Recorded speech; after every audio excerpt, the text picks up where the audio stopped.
7 years.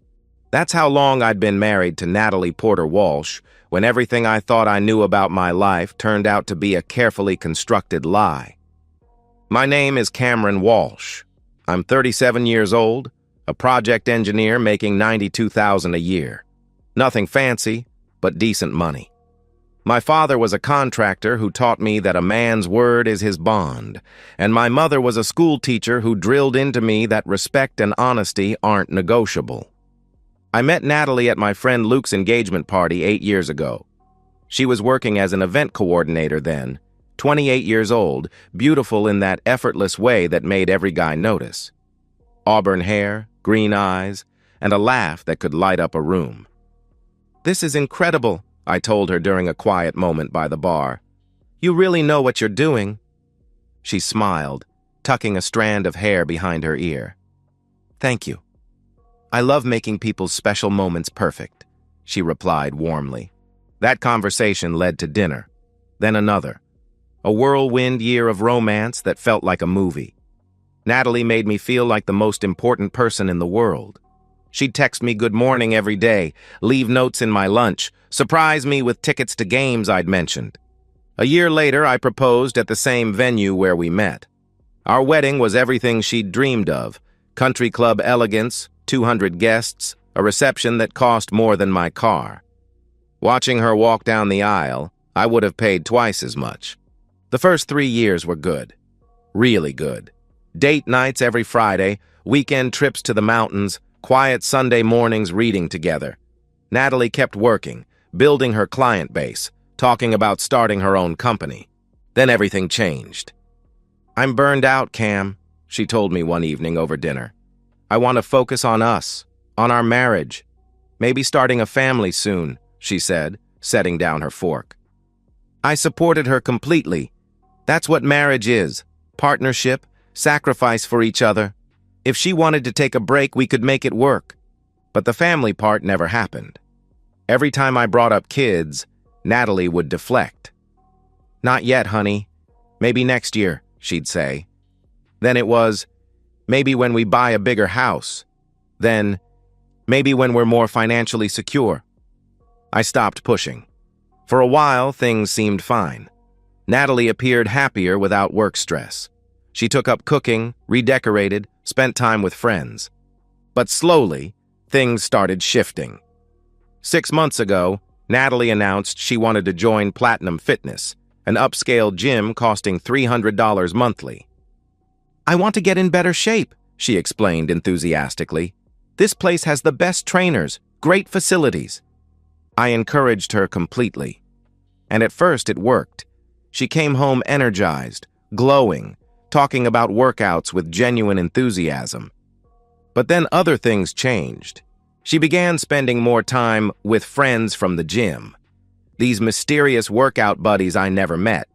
She'd come home smelling like expensive perfume I hadn't bought, wearing workout clothes that looked more like fashion statements. Her phone habits changed too.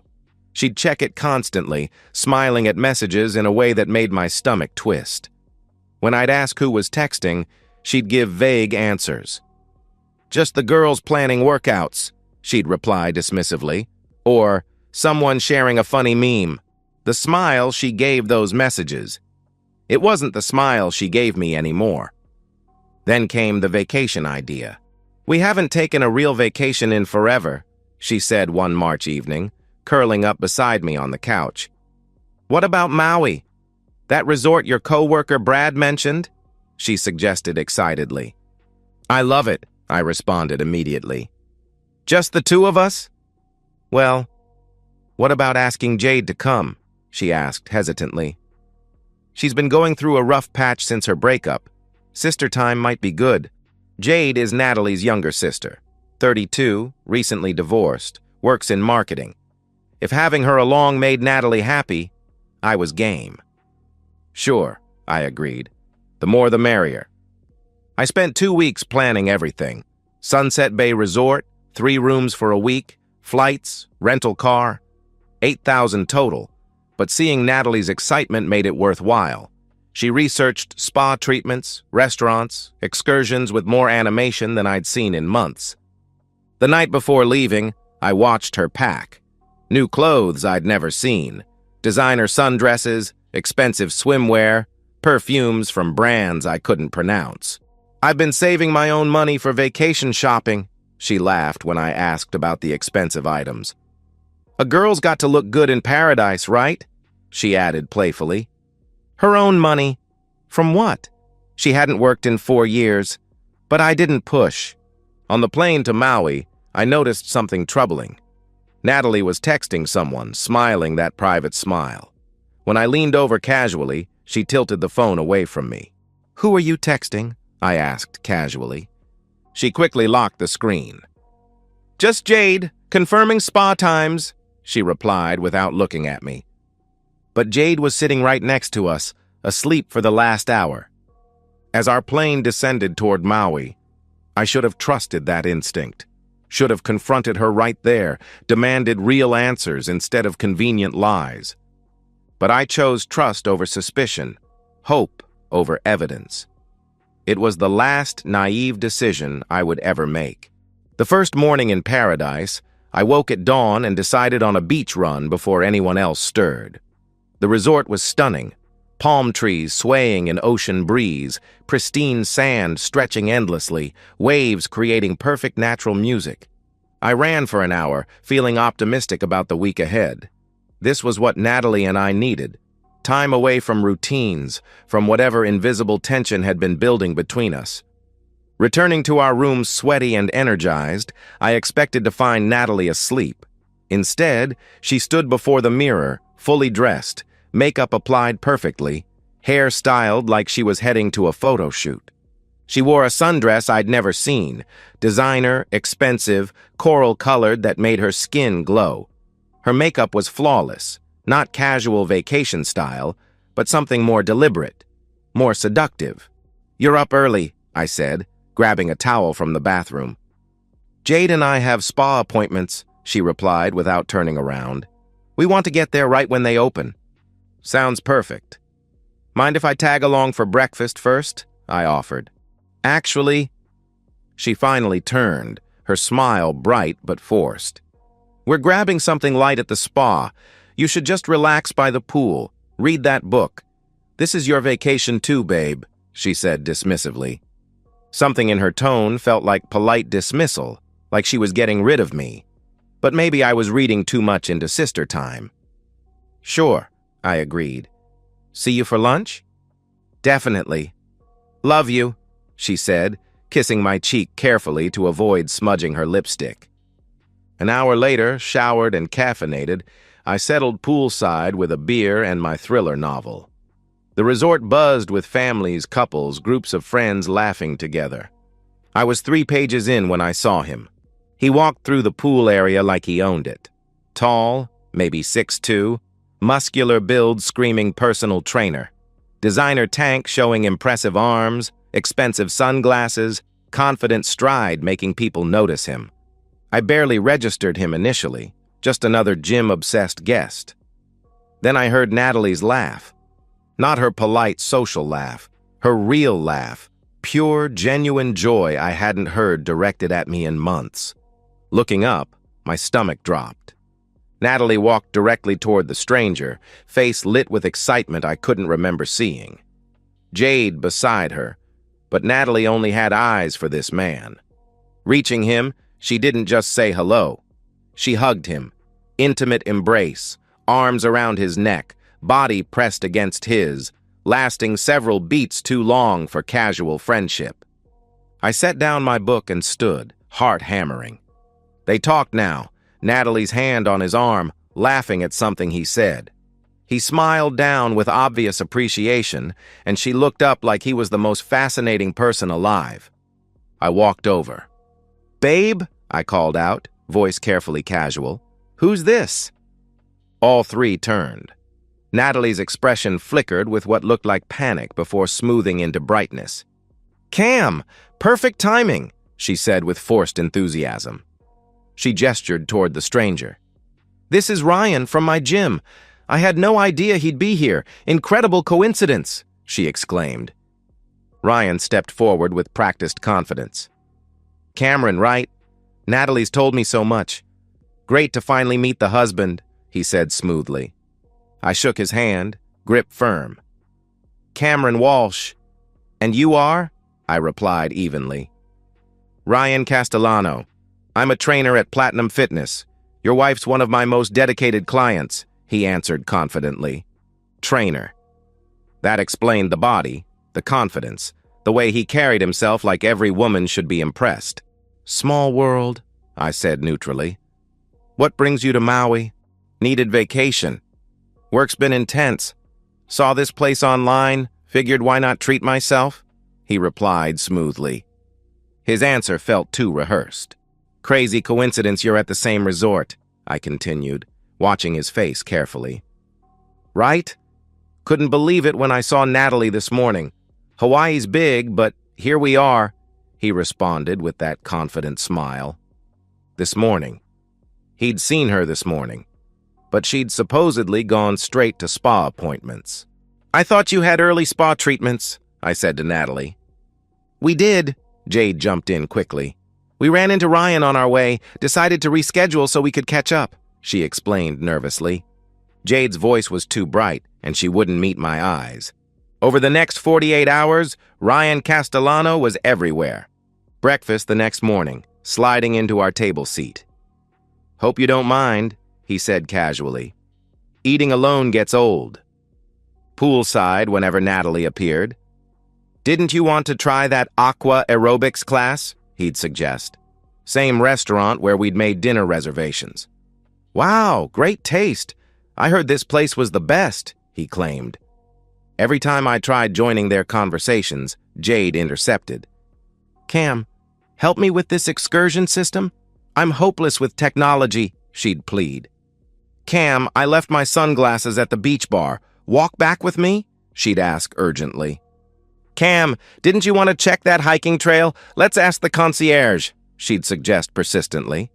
She was running interference, deliberately keeping me away from Natalie and Ryan, and doing it badly. Nervous glances, guilty body language, stammering excuses. But what made my blood run cold wasn't Jade's complicity.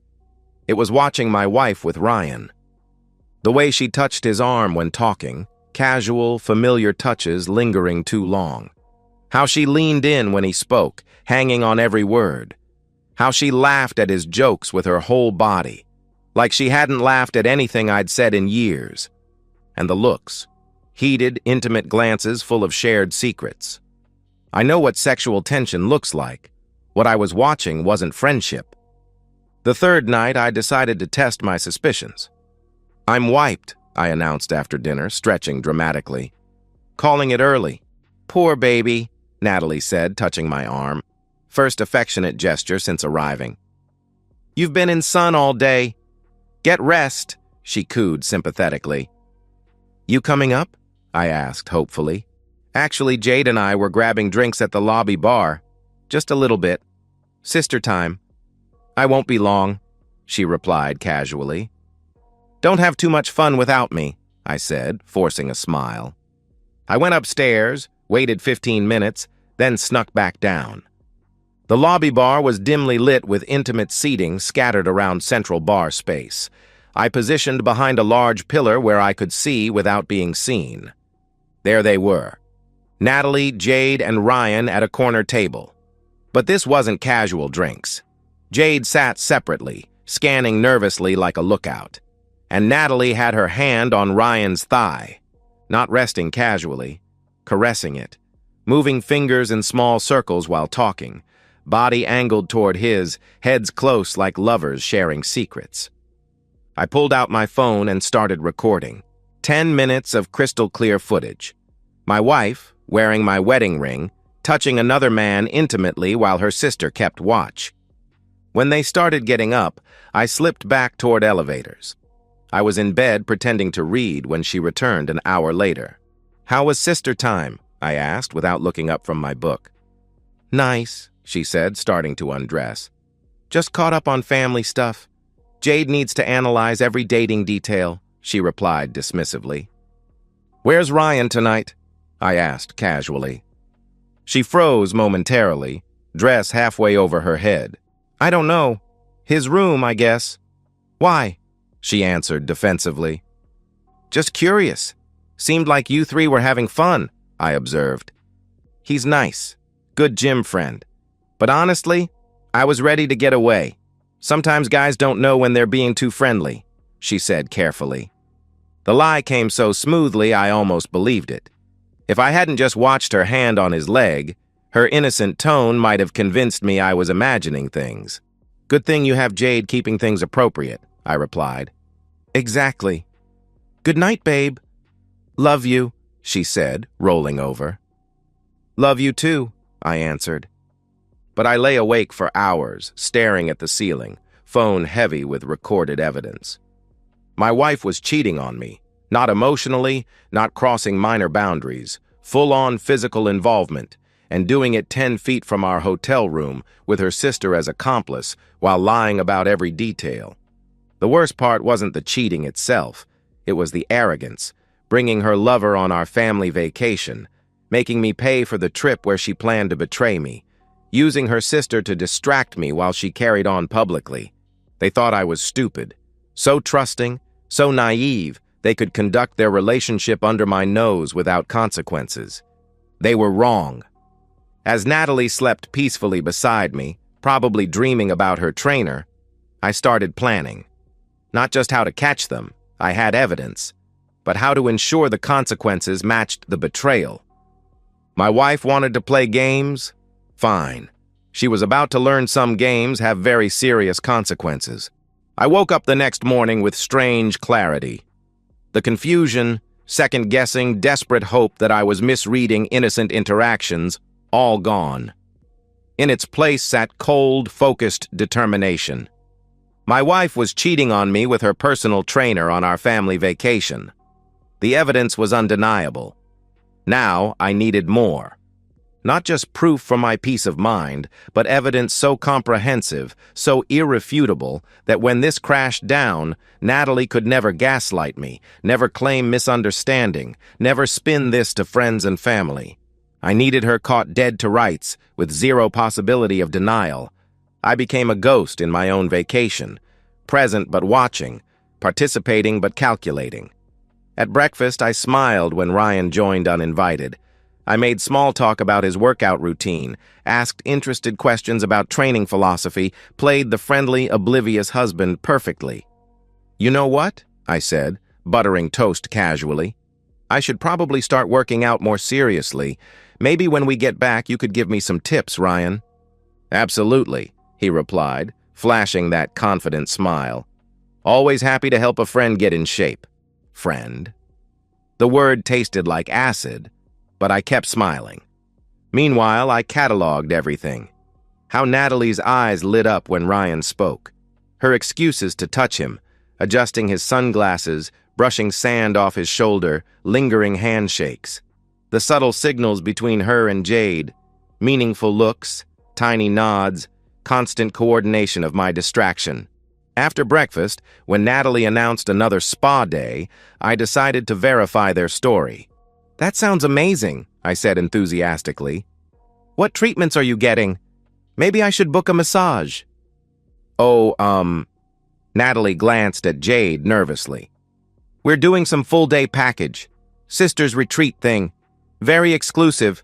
Probably booked solid, she explained quickly. Let me check with the concierge. Maybe they have openings, I offered helpfully. No, she responded too sharply. I mean, don't worry, babe.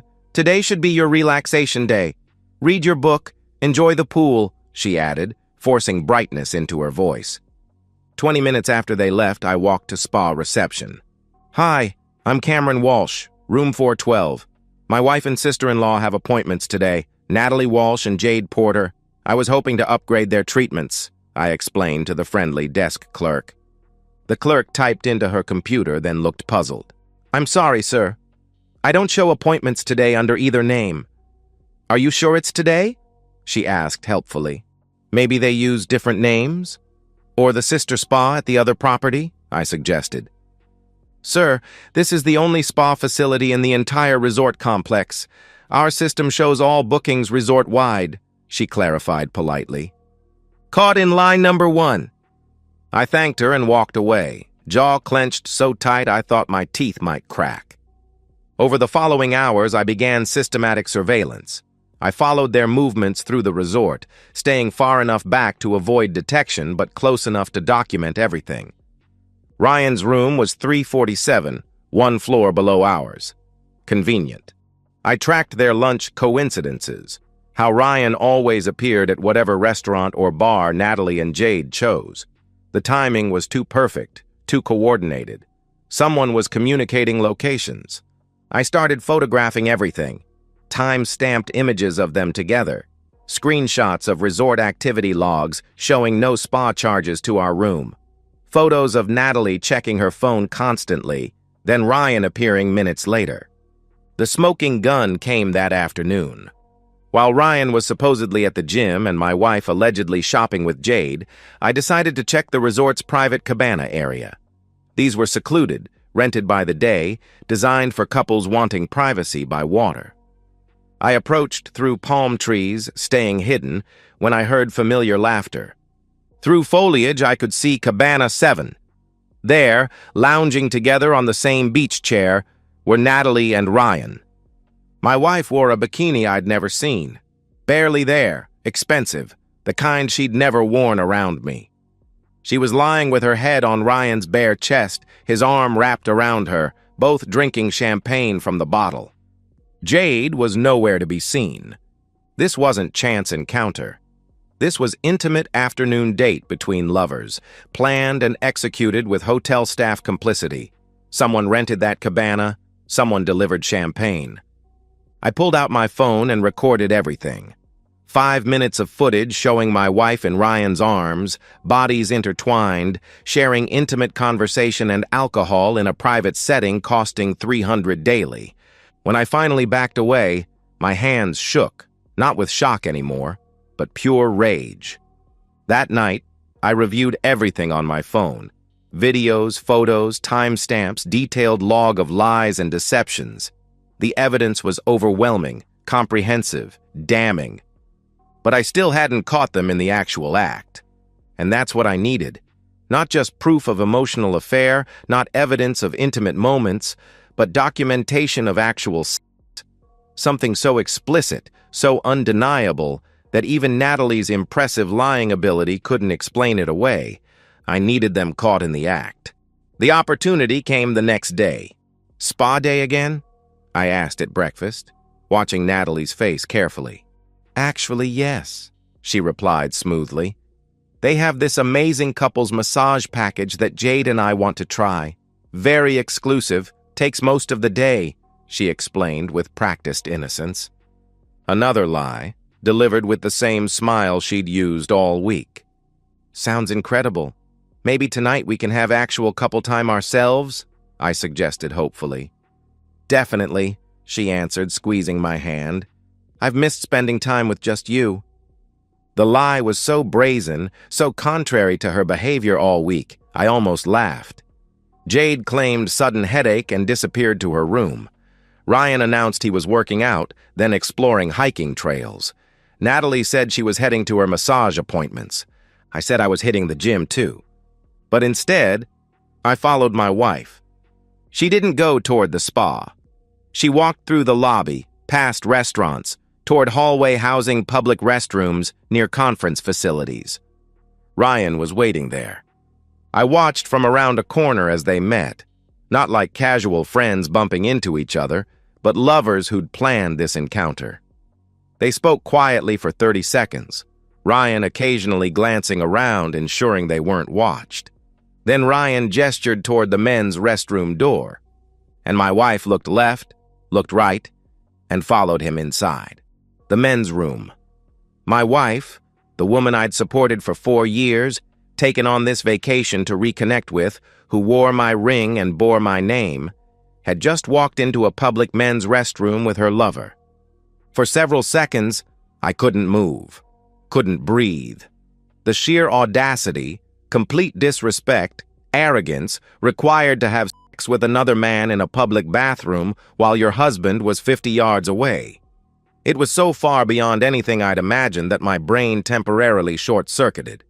But then rage kicked in, cold, crystalline fury that sharpened my focus to razor's edge. I pulled out my phone, opened camera app, and started walking toward that restroom door.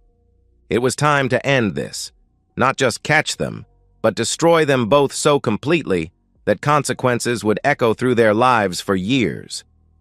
My hands were steady as I reached for the door handle. My phone was recording, and my marriage, whatever remained of it, was about to end in the most spectacular way possible. As I pushed open the restroom door, I could already hear them. Whispered voices, movement, unmistakable sounds of people who thought they were completely private and safe. They were wrong. And in 10 seconds, their lives were going to change forever.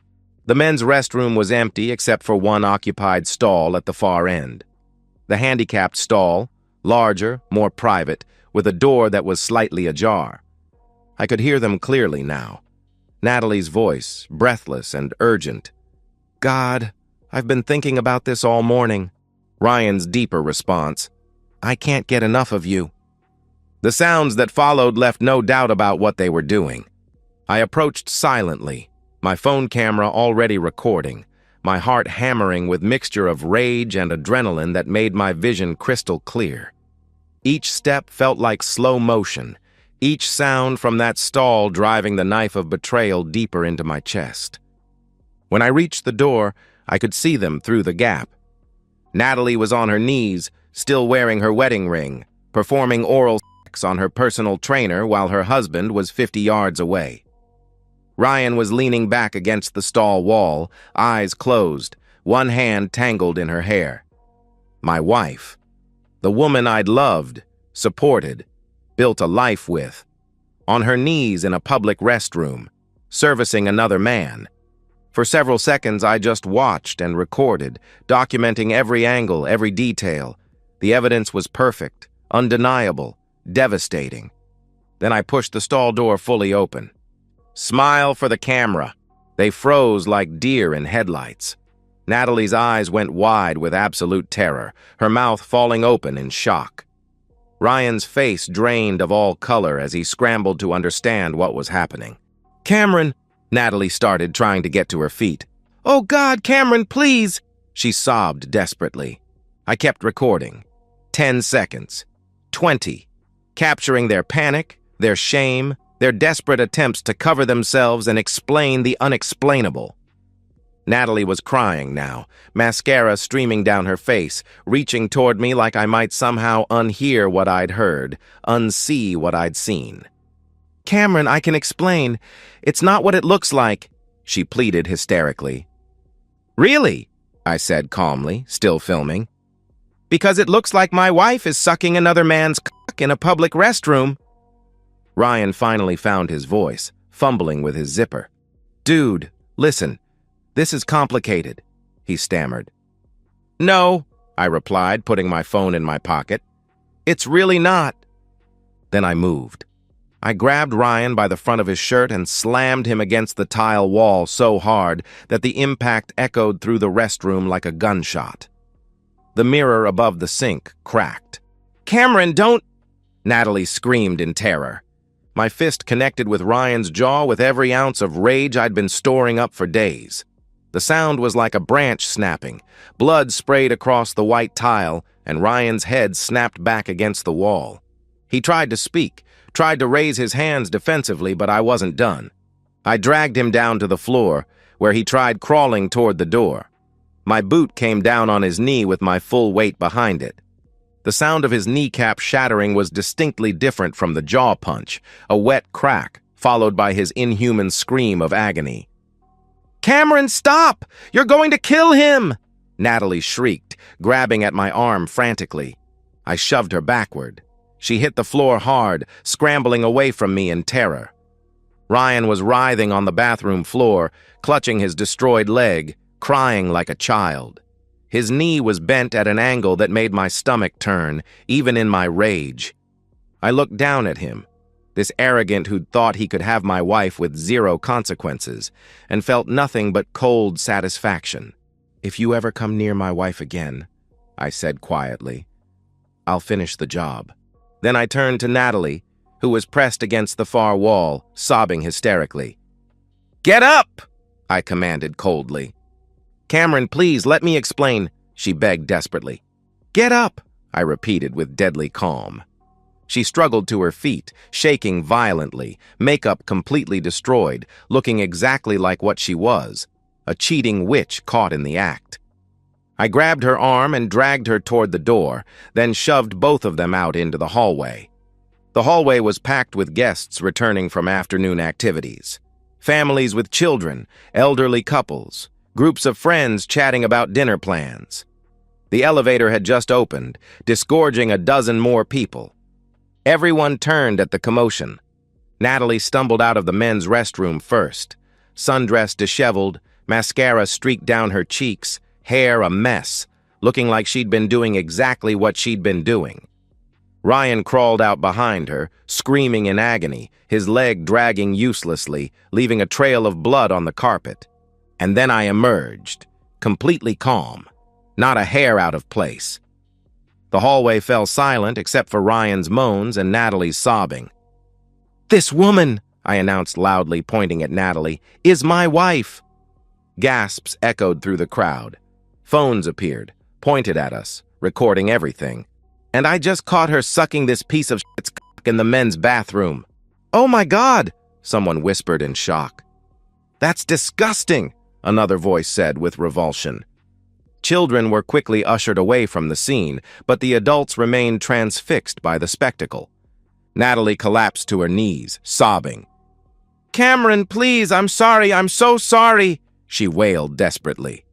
"I have video evidence," I continued, my voice carrying clearly through the hallway. "All of it. Her cheating, her bringing her lover on our family vacation, her making her sister cover for her while she f***ed him behind my back." The crowd's murmurs grew louder. I could see the judgment in their faces, the disgust, the way they were looking at Natalie like she was something they'd scrape off their shoes. "Someone call security!" a man's voice shouted urgently. "Call 911!" added a woman frantically. "That man needs medical attention!" Ryan was still writhing on the floor, his destroyed leg twisted at an impossible angle, blood pooling beneath him. I looked down at my wife one final time. She was kneeling on the resort carpet, completely broken, her reputation destroyed in front of dozens of witnesses who would remember this scene for the rest of their lives. "You're done," I told her quietly. "Pack your stuff. Our marriage is over." Then I walked away through the shocked crowd, past the gathering security guards, straight to the elevator. Behind me, Natalie's wails echoed through the resort hallway. Hotel staff was rushing to help Ryan, guests were calling for medical assistance, and the whole scene was being recorded by multiple phones. By the time I reached our room, I could already hear sirens approaching. I sat on the bed, pulled out my laptop, and began typing an email to my divorce attorney. "Need divorce proceedings started immediately. Evidence attached." I uploaded the bathroom video, the poolside recordings, the timestamps of lies, everything I'd documented over the past week. Then I hit send. Within 2 hours, Ryan was airlifted to a Maui hospital for emergency surgery on his shattered patella. The doctors said he'd walk with a permanent limp, assuming the surgery was successful. Natalie was escorted to her room by security and informed she'd be removed from the property first thing in the morning. Hotel management reviewed their security footage and found multiple instances of her and Ryan in compromising positions around the resort. Jade appeared at my door around sunset, pale and shaking. "Cameron, I'm so sorry," she started tearfully. I didn't let her finish. "You knew from day one. You helped her. You watched me like a babysitter while she met with her lover. We're done," I said coldly. I closed the door in her face. By evening, the video had circulated among resort guests. Social media posts were already appearing, blurred faces, but clear enough that anyone who knew us would recognize the players.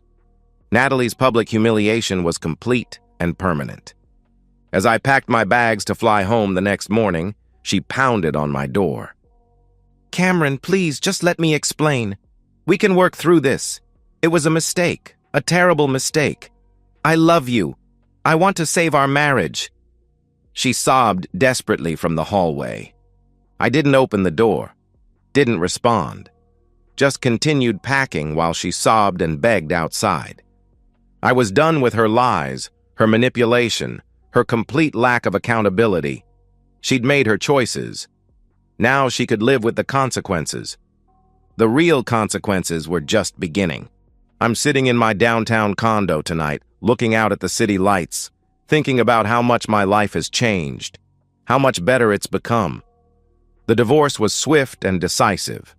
My attorney, Patricia Young, who specialized in infidelity cases, took one look at my evidence and smiled like Christmas morning.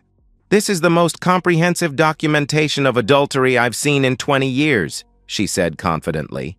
"Your wife is going to get destroyed." She was right. Under our state's laws, proven infidelity significantly impacts asset division. The video evidence, witness testimony from resort staff, and my documented timeline made Natalie's case hopeless. Her overworked public defender tried arguing for reconciliation, temporary insanity, emotional distress. Patricia demolished every argument. I got the house, which I immediately sold. Our entire joint savings account. My retirement funds remained untouched. Even Natalie's car, purchased with my income while she was unemployed, became mine.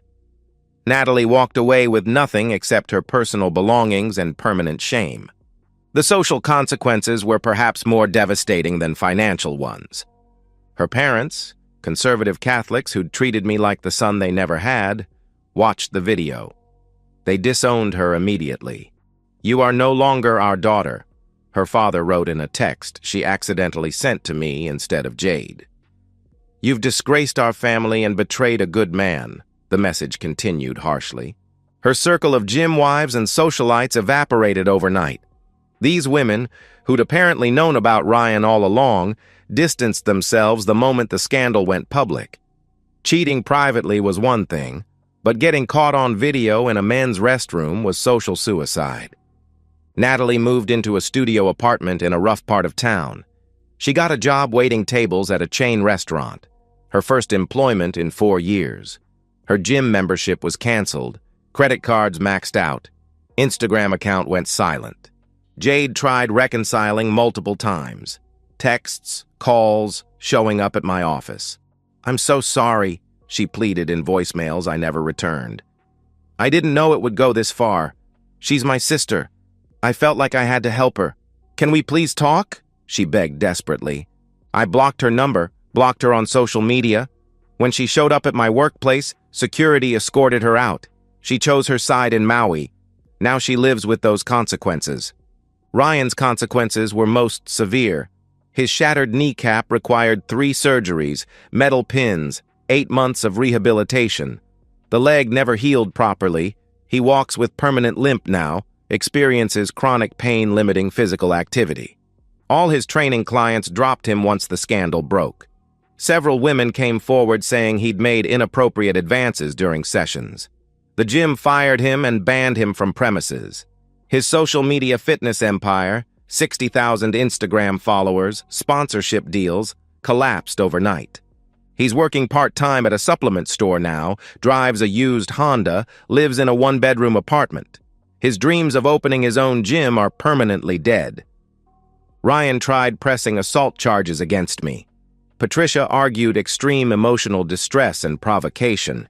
Combined with Ryan's public indecency charges from the resort, prosecutors dropped the charges. "Your client caught his wife performing oral sex on this man in a public restroom," Patricia told the prosecutor firmly.